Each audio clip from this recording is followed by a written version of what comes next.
The stars above the battlefield were strangely peaceful, as if they refused to look down at the chaos happening below.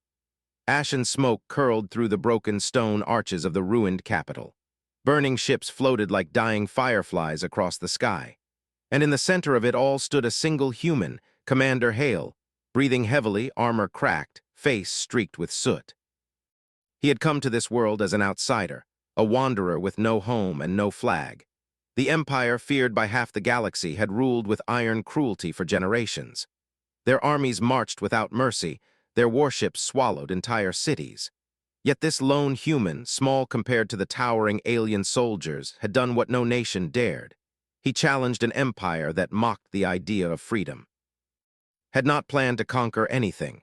When his small exploration crew was captured years ago, he fought only to protect them. But one victory led to another. One broken chain inspired thousands.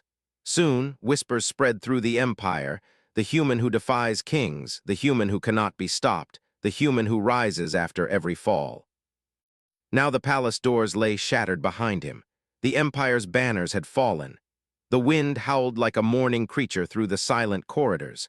Lowered his sword, but his mind refused to accept what his eyes saw. Peace felt like something he didn't deserve. Footsteps approached from behind, soft, cautious, almost gentle. He turned, expecting another guard, another desperate challenger. But instead, two figures stepped through the drifting ash. The first was the silver-skinned warrior princess of the. Her tall form carried strength born from centuries of battle training. Her jewel-bright eyes reflected both pride and sorrow as she studied his exhausted face. She had fought him once long ago, expecting to crush him easily. Instead, she had been the one defeated, not by brute force, but by the stubborn courage she could not understand.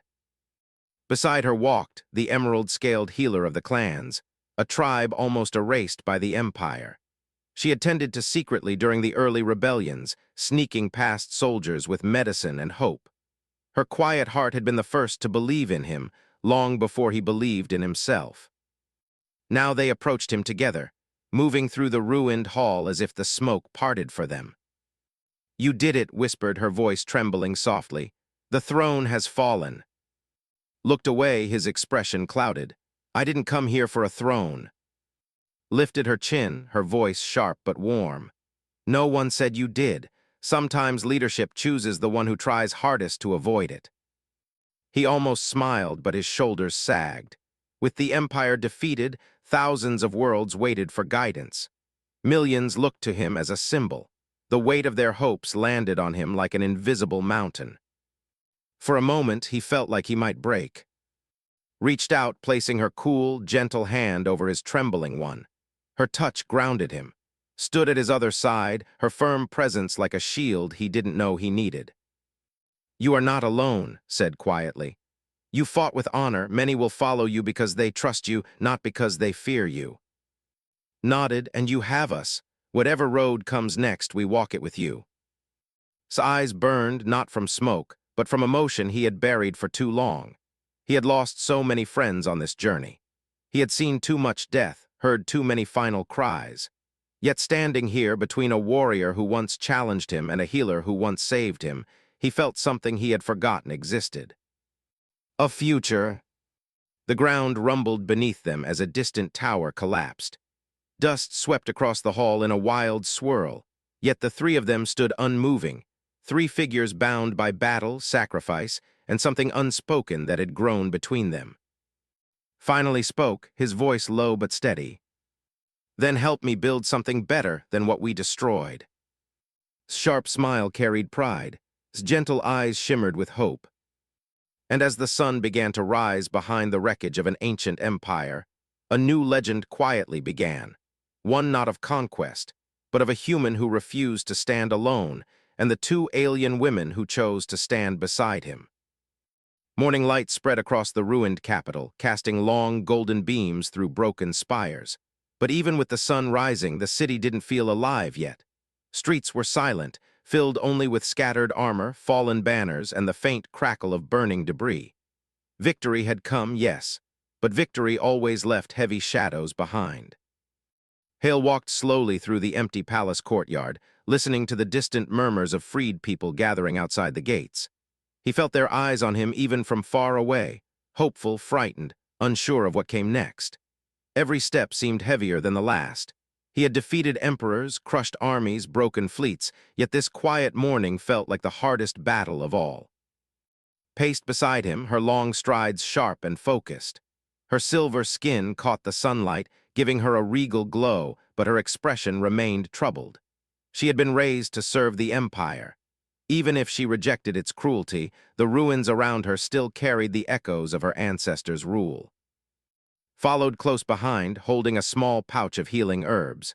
Her soft steps barely made a sound.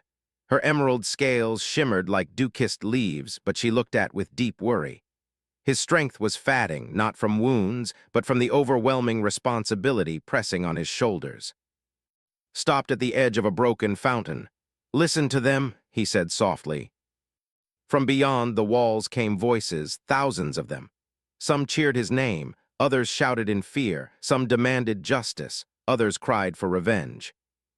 Folded her arms. "They will not unite easily. Old wounds do not heal in one sunrise." Stepped closer. "But you gave them a chance to heal, that matters." Clenched his fists. "They expect me to lead them, to guide worlds I barely know. How can one person carry that?" Looked at him, her gaze firm. "You never fought alone. Why should leadership be different?" Before could answer, a horn blast echoed from the southern gate. Sharp, urgent, fearful. Gasped soldiers. "No," said, narrowing her eyes. "Something worse."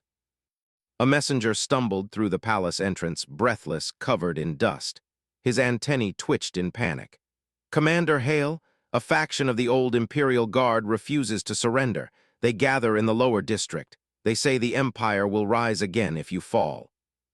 His heart sank. He had hoped for one day, just one day, without war. But he nodded. "Show me the way." Grabbed his arm. "You need rest. You fought all night." "Rest later," replied. "If people are in danger now, I have to move." Stepped beside him, ready. "We go with you." They hurried through the shattered streets, passing citizens who watched with wide, uncertain eyes. Some reached out to touch his shoulder as he passed, not grabbing him, but seeking reassurance that he was real. Others bowed deeply too, recognizing the royal blood she carried. A few healers whispered prayers of safety for. And yet beneath every look was fear. Fear of the future, fear of change, fear that the fighting would begin all over again. As they reached the lower district, they saw the problem immediately. A group of armored elites stood on a collapsed bridge, rifles aimed at a group of civilians. The soldiers shouted that was a false ruler, a mere human who had no right to command their people. They swore the Empire would never fall to someone so small, so fragile, so different from them. Stepped forward, raising his hands. "Stop this, no one else has to die." The guard captain sneered. "You ruined everything, human. These lands belong to we will not kneel to a stranger." Moved beside, her voice sharp as a blade.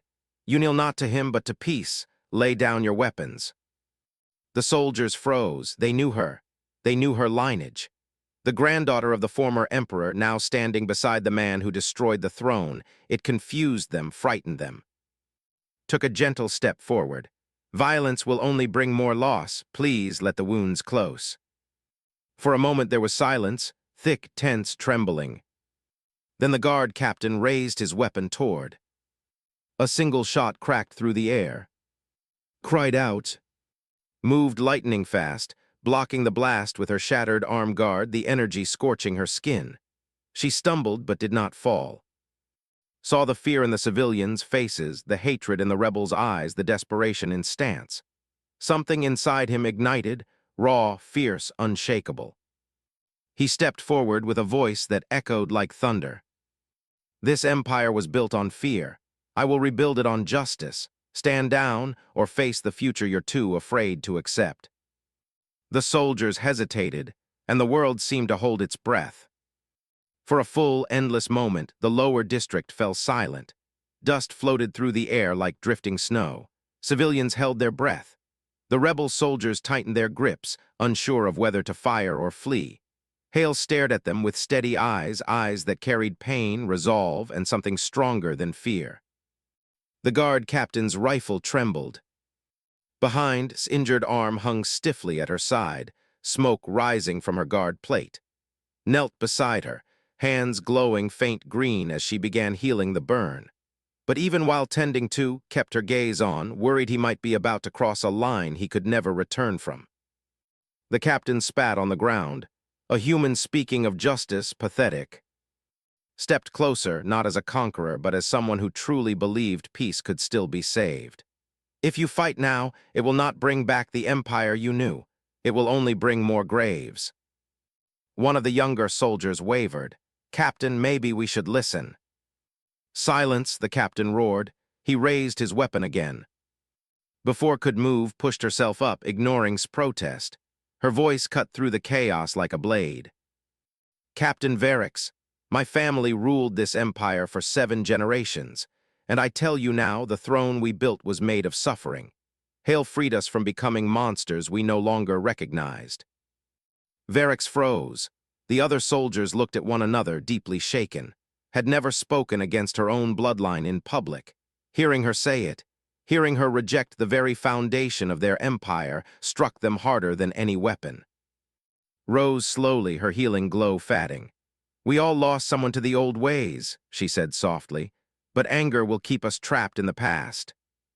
Placed his hand on the captain's weapon and gently lowered it. Stand with us, help us rebuild, we need strength, not more broken hearts. Varix's jaw tightened.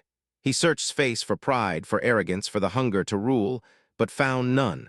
Only exhaustion and an unbearable desire to do what was right. Finally, with a sharp breath, the captain dropped his rifle to the ground.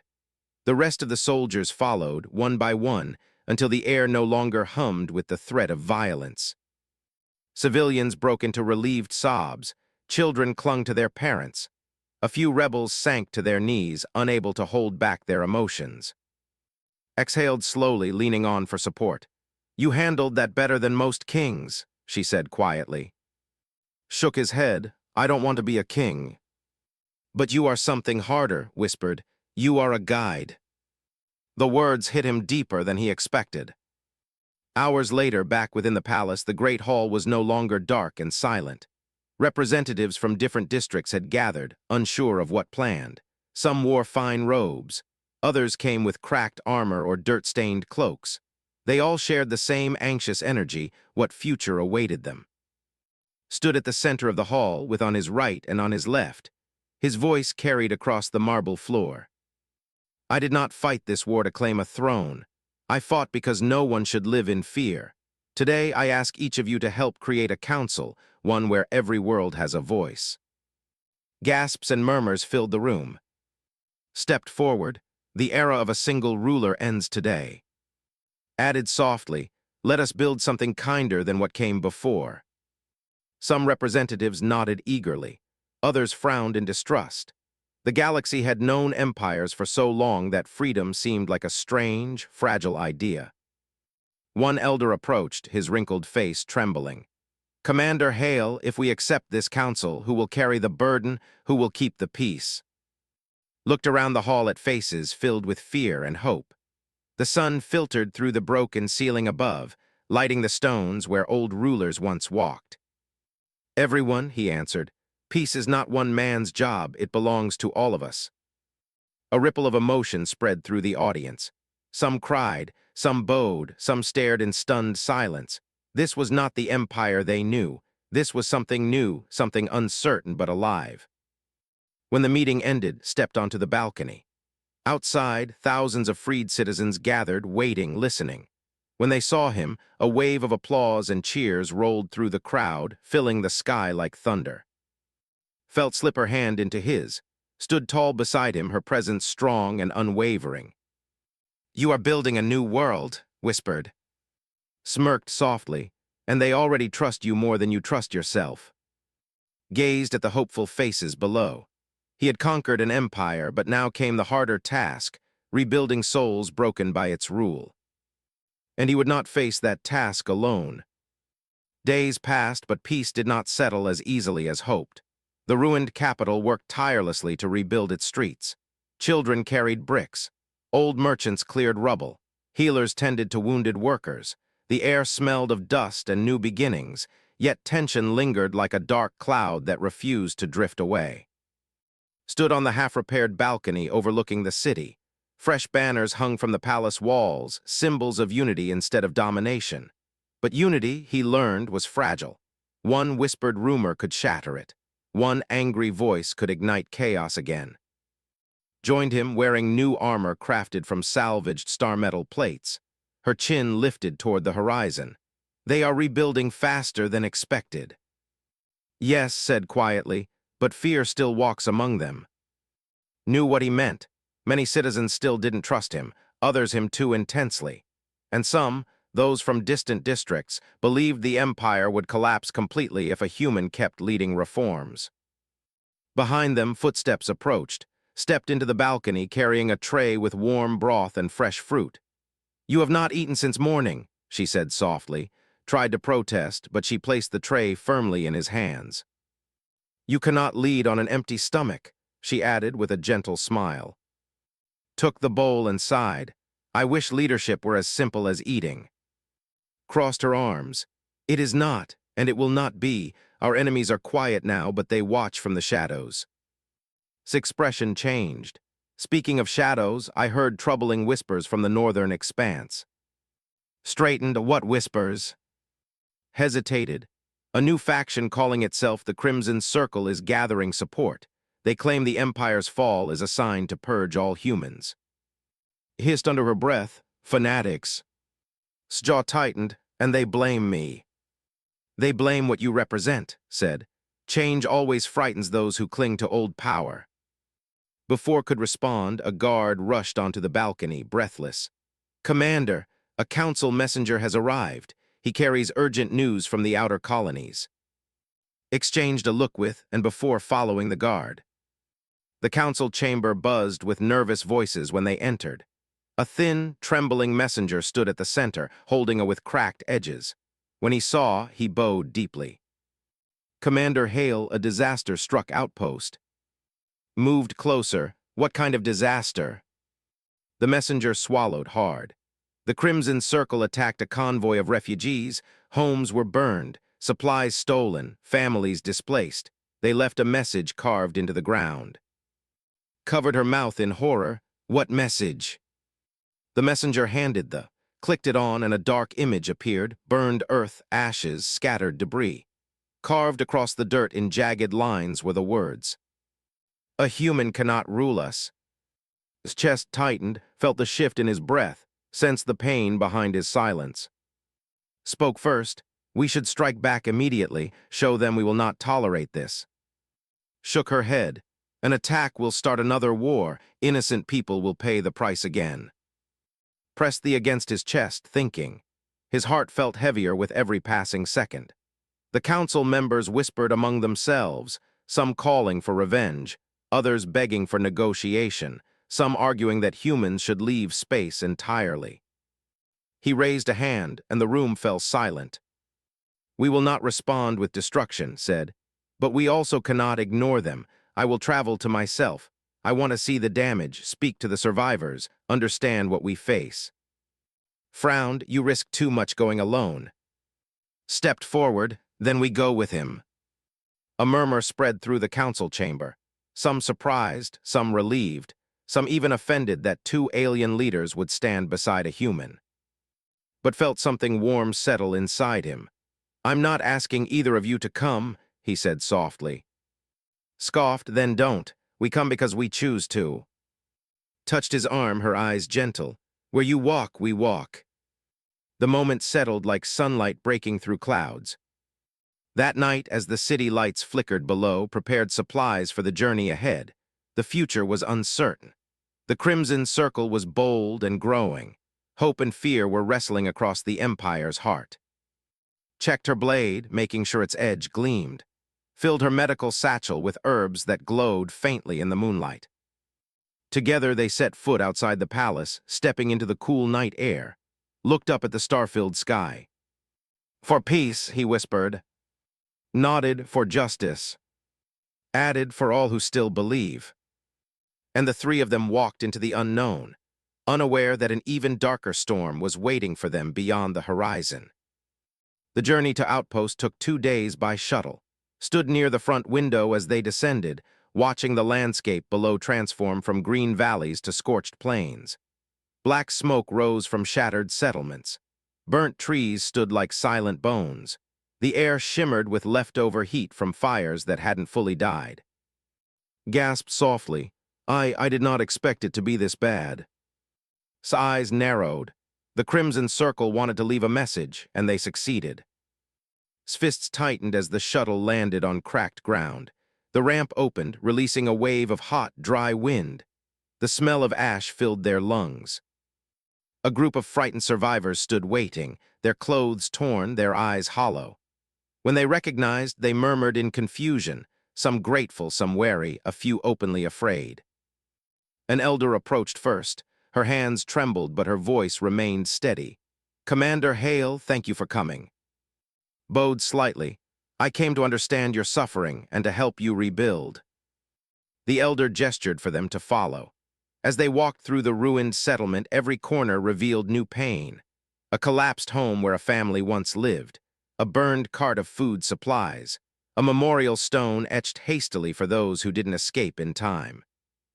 Knelt beside a wounded boy sitting on a broken step. She gently cleaned his burns with glowing green light. "Does it hurt?" she asked softly. The boy shook his head even though tears filled his eyes. "Only when I think about it." His heart ached, but she gave him a warm smile. "You are brave, braver than me, I think." Inspected the damage, her warrior instincts sharp. The burn marks were too precise, the destruction too controlled. "They did not come to steal," she muttered. "They came to frighten." Walked beside the elder to the center of the outpost, where a massive cratered the earth. "This," the elder whispered, "is where they carved their message." Looked at the charred soil and imagined the terror the survivors must have felt as flames swallowed their homes. He closed his eyes, taking a slow breath. "We will protect you," he said. The elder placed her shaking hand on his arm. "You give us hope, Commander, but hope alone will not stop them." As if summoned by her words, a deep boom echoed from the far ridge. Dust leapt into the air. The ground trembled beneath their feet. Instantly stepped in front of. That was not a natural sound. Another boom followed, closer this time. Grabbed her satchel. "We need to take shelter." But before they moved, a flare shot into the sky, bright crimson painting the clouds red. His blood ran cold. "They're here." The survivors screamed and scattered as dark shapes emerged over the hills. The Crimson Circle soldiers wore armor stained in red paint and ash. Their helmets carried sharp markings. Their boots crushed the ground as they formed a semicircle around the outpost. At their center stood a tall, masked figure with a staff glowing like molten rock. Cursed under her breath, the leader himself. The masked figure's voice boomed across the burning wind. "Hail, destroyer of empires, thief of our pride, you dare walk on the soil you poisoned." Stepped forward, refusing to show fear. "Your fight is not with these people, let them go." The leader laughed harshly. "You think you can command us? You think 2 alien women at your side make you powerful?" His hand moved to her blade, tightened her grip on her satchel, fear battling courage in her eyes. The leader raised his molten staff. "We will erase everything you built, and we will start by taking your lives." Red-armored soldiers charged. Drew his sword, met the attackers with lightning-fast strikes. Rushed to pull children out of danger, shielding them behind broken stone walls as she used small bursts of healing light to protect them from falling debris. Fought with fierce precision. Every clash of metal echoed across the ruined land. Sparks flew. Dust rose. The Crimson Circle pushed aggressively, believing sheer numbers would overwhelm him. But had something they didn't: purpose. He fought not for glory, but to protect those who had already suffered too much. His voice cut through the chaos. "Behind you." He ducked, barely avoiding a burning blade aimed for his back. With a swift motion, he disarmed the attacker and knocked him to the ground. Shouted from behind a fallen pillar, "More coming from the west." The red soldiers tightened their circle, pushing and closer together. The masked leader approached, staff crackling with burning energy. "This ends today, human." Lifted his sword, breathing hard, but determined. "Then let it end with peace," he said. The leader snarled, "No, it ends with fire." The staff exploded with crimson light, and the battlefield erupted once more. Crimson light exploded across the battlefield, throwing to the ground. His ears rang, dust stung his eyes, and the heat from the masked leader's attack burned across his armor. He pushed himself up with trembling arms, vision flickering between clarity and haze. Had been thrown back several meters, landing hard on a pile of broken stone. A deep crack ran down the side of her armor. She struggled to rise, teeth clenched in fury.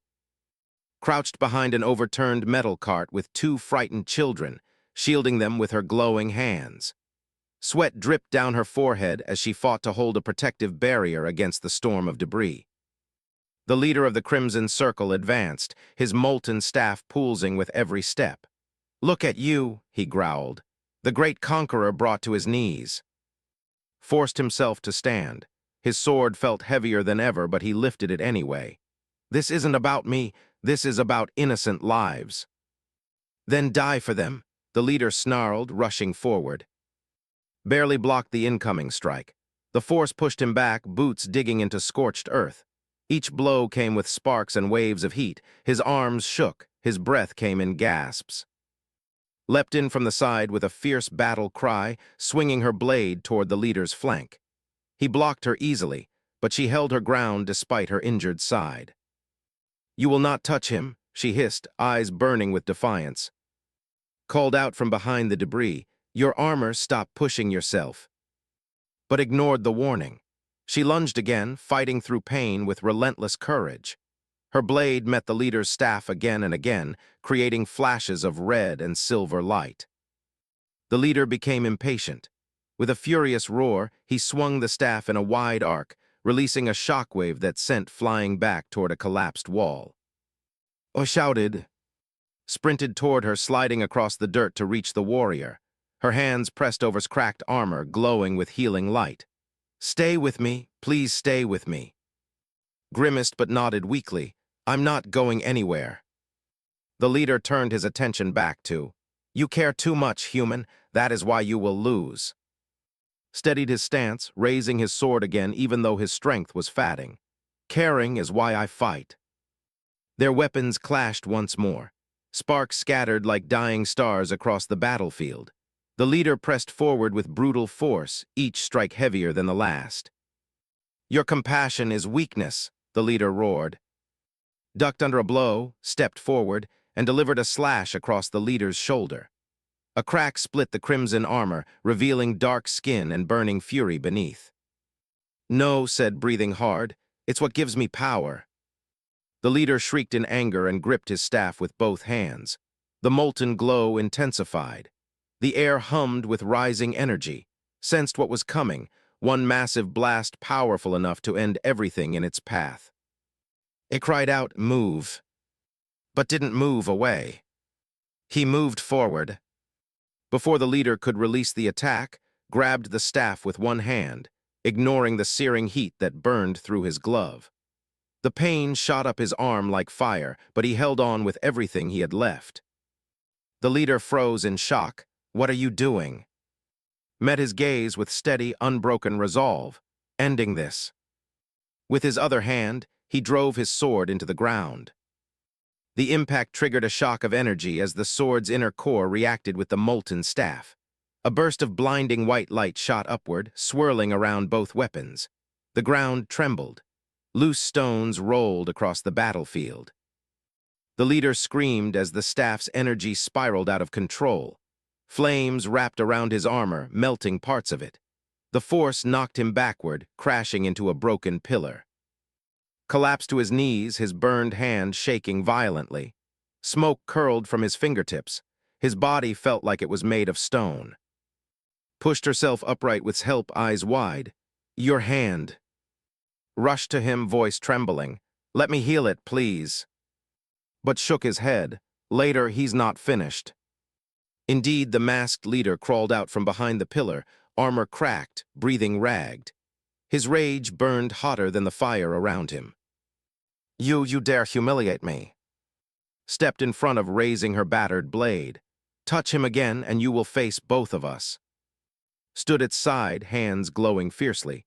And I will not let you harm anyone else. The leader stumbled back, realization dawning in his eyes. He was outnumbered, outmatched, out of time. He pointed his damaged staff at the ground, triggering a burst of red smoke to cover his retreat. When the smoke cleared, he was gone, vanished into the ash-filled winds.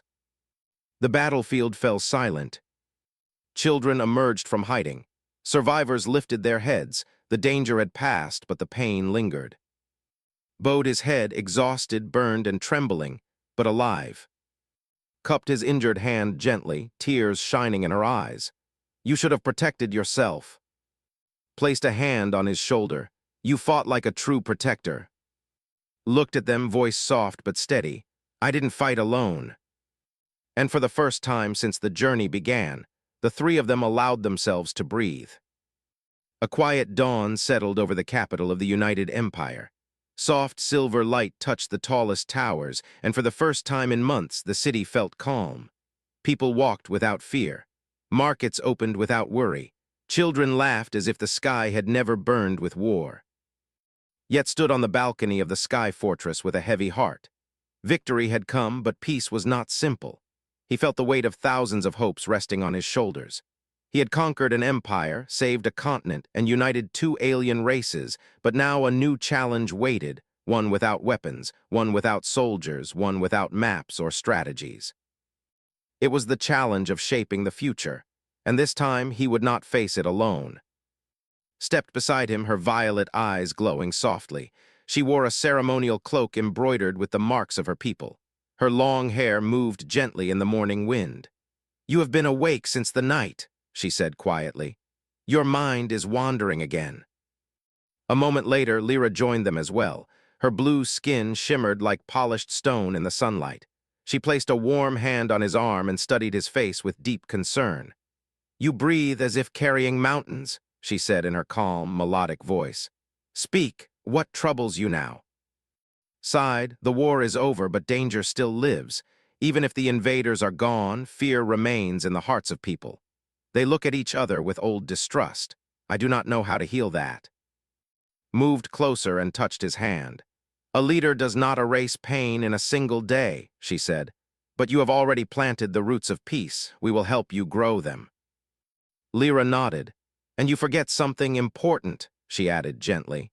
You did not bring unity through force. You brought it with sacrifice, with honesty, with choices that demanded your heart. That is what people remember. Looked at them, two women from different species, different worlds, yet standing with him without hesitation. They had walked beside him through danger, held him when he doubted himself, and trusted him when the universe seemed hopeless. He felt something shift inside him, a warmth, a strength that did not come from courage alone but from connection. Later that day, the three walked through the city to see the rebuilding efforts. Crowds gathered not out of fear but excitement. Children waved banners, elders bowed respectfully, soldiers saluted with wide smiles. Whispered, they do not fear you, they follow you. Lyra added, because you never asked for a throne. Nodded quietly. He had never wanted to be emperor. Yet destiny had placed him here, and now he understood that he was not meant to rule above people, but among them. As they moved toward the grand courtyard for the gathering, noticed something unusual. Both races stood together without separation. Merchants traded side by side. Artists worked on murals that showed humans' people and Lyra's people building bridges, planting forests, and exploring stars together. It filled him with hope. At the ceremony platform, a crowd of thousands waited. Stepped forward with the two alien leaders, his wives on either side. Silence fell, every face turned toward him. He felt no fear now, no doubt. He spoke with a steady voice. This empire was built on pain. Once we fought each other. Once we feared each other. But now we have chosen another path. I cannot promise a world without difficulties, but I can promise that no one will walk through those difficulties alone. The crowd listened, as if holding one breath. Continued, And Lyra have taught me that strength is not just muscle or battle skill. Strength is standing together, even when we come from different skis, different blood, different pasts. Strength is choosing unity over fear. Stepped forward, raising her hand. From this day, our people share a fate. Lyra followed, voice clear and bright, and we share a future that we will shape together. The courtyard erupted in cheers. Music rose from all sides. Flags of all three species waved in the air. Looked at his wives with deep emotion. "Whatever comes next," he said softly, "we face it together." Smiled together. Lyra leaned her head against him. Always. And so, under a new sun and before thousands of hopeful hearts, the human who conquered an empire chose something greater than conquest. He chose unity, family, and a future built not by force, but by love that crossed worlds. It was the beginning of an era no history book had ever imagined.